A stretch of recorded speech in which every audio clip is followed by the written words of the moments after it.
দুদিনীয়া কাৰ্যসূচীৰে শিৱসাগৰ ৰাজ্যপাল গোলাপ চান্দ কাটাৰিয়া পুৱা ৰাজ্যপালগৰাকীয়ে সহধৰ্মিনীৰ সৈতে কাৰেংঘৰ ভ্ৰমণ কৰাৰ পিছতে শিৱসাগৰৰ ঐতিহাসিক শিৱদৌল পৰিদৰ্শন কৰে। শিৱদৌলৰ উপৰিও ৰংঘৰ কাৰেংঘৰ পৰিদৰ্শন কৰে। অসম তথা জনতাৰ হকে যাতে কাম কৰিব পাৰে আৰু মংগল কামনাৰে শিৱদৌলত পূজা অৰ্চনা কৰে ৰাজ্যপালগৰাকী। আগবঢ়াইছে প্ৰদীপ গগৈ এক ৰিপৰ্ট। হয়, দুদিনীয়া ভ্ৰমণসূচীৰে ৰাজ্যপাল গোলাপ চান্দ কাটাৰিয়া শিৱসাগৰ জিলাত দুদিনীয়া কাৰ্যসূচীৰে ভ্ৰমণ কৰিছে। তেওঁ শিৱসাগৰ জিলাৰ যিবিলাক পৌৰাণিক কীৰ্তিচিহ্ন আছে সেই কীৰ্তিচিহ্ন তথা সমলসমূহ তেওঁ পৰিদৰ্শন কৰাৰ লগতে শিৱসাগৰ জিলা প্ৰশাসন তথা জিলা আৰক্ষী অধীক্ষক তেনেধৰণৰ উচ্চপদস্থ প্ৰশাসনিক বিষয়াৰ সৈতেও এক বৈঠকত মিলিত হৈছে। আৰু বৰ্তমান মই উপস্থিত আছোঁ শিৱসাগৰৰ ঐতিহাসিক শিৱদৌলত আৰু ৰাজ্যপালগৰাকীয়ে এয়া দেখিছে শিৱসাগৰৰ শিৱদৌল পৰিদৰ্শন কৰিছে আৰু পূজা অৰ্চনা কৰিছে। তেওঁৰ সহধৰ্মিনীৰ সৈতে ৰাজ্যপালগৰাকীয়ে এধৰণে আহিছে। শিৱসাগৰৰ বিভিন্ন পৌৰাণিক কীৰ্তিচিহ্নসমূহ তেওঁ পৰিদৰ্শন কৰিছে। মই দেখুৱাইছোঁ নিউজ 18ৰ দৰ্শকসকলক।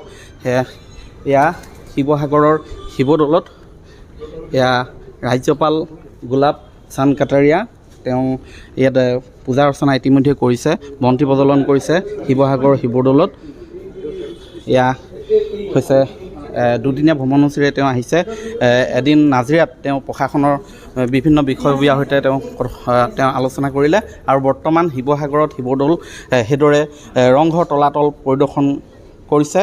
আৰু তেওঁ শিৱসাগৰত যি নপুখুৰী আছে পুৰণি পুখুৰী, সেই পুৰণি পুখুৰী ভ্ৰমণ কৰিব আৰু তেওঁৰ এই ধৰণে আচলতে শিৱদৌলত পুৱা পূজা অৰ্চনা কৰাৰ পিছত বাকী কীৰ্তিচিহ্নসমূহ তেওঁ পৰ্যবেক্ষণ কৰিছে। এয়া ৰাজ্যপাল গোলাপ চান্দ কাটাৰিয়া আহিছে। শিৱসাগৰ জিলাৰ ঐতিহাসিক কীৰ্তিচিহ্নসমূহ তেওঁ পৰ্যবেক্ষণ কৰাৰ লগতে প্ৰশাসন তথা আৰক্ষী সৈতেও তেওঁ এক বৈঠকত মিলিত হয়। मंदिर पर दर्शन करने के लिए आया हूँ और प्रभु से यही प्रार्थना करता हूँ कि मैं ईमानदारी से पूरी निष्ठा से जनता के हित के लिए, आसाम के हित के लिए काम करूं और उसमें प्रभु मुझे सफलता दे। What is the visit of your aim and objective your visit to Shivsagar?